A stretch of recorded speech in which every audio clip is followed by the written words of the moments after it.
Samantala kapag ganitong walang tigil ang ulan, isa pa sa inaalala natin ay kung paano makakapagpatuyo ng gamit, di ba? Nako, solusyonan natin yan dahil this morning, ibibida natin ang ilang pagpapatuyo hacks para iwas hustle. At makakasama naman natin ng cleaning expert na si Miss Jaimelyn Bermudez.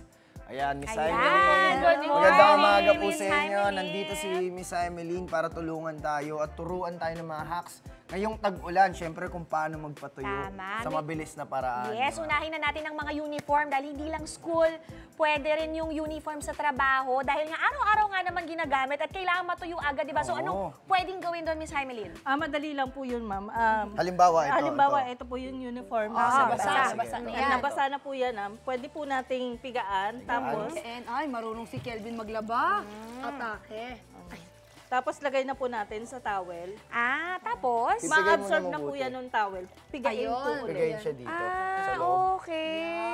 Tapos Ayan pipigayin po. doon dito. Pipigain po. Okay. Pigang-piga po. Then, Kailangan konting plancha na lang pigang-piga yun, siya, ma'am. no? Seryoso? Yes, ma'am. Kayang-kaya. okay, Yan po ang okay. ginagawa Lang namin. pala. Ayan, sakto-sakto sa mga may trabaho araw-araw, no, So, ganito siya. kahit maulan at may bagyo. Yes, yung mga gadget naman po, pag nabasa, totoo po ba na dapat ilagay sa bigas? Yes po, ma'am. Ayun. Gagawin niyo po, ma'am. Halimbawa, sige.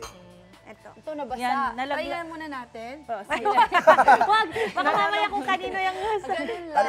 So, iba, Okay na po Okay yan, na po ma'am. siya. Tapos, Tapos, 12 to 48 hours mo bago mo siya buksan. Okay. Tapos Tapos, pag after 48 hours, pwede naman dun sa ilalim ng electric fan. ayun, kasi umiinit. Kasi umiinit din po yan, ma'am. Kasi, What if sira na pala yung electric fan? No. no, dapat hindi.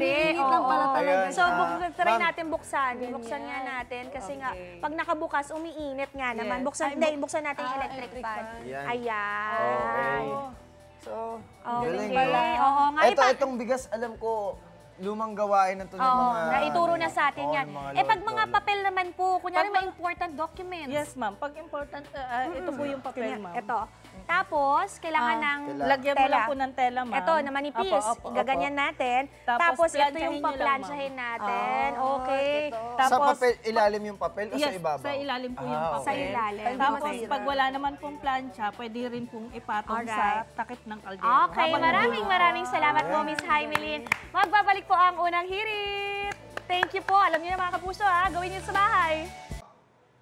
Ikaw, hindi ka pa nakasubscribe sa GMA Public Affairs YouTube channel? Bakit? Mag-subscribe ka na, dali na, para laging una ka sa mga latest kwento at balita. I-follow mo na rin ang official social media pages ng Unang Hirit. Salamat, kapuso.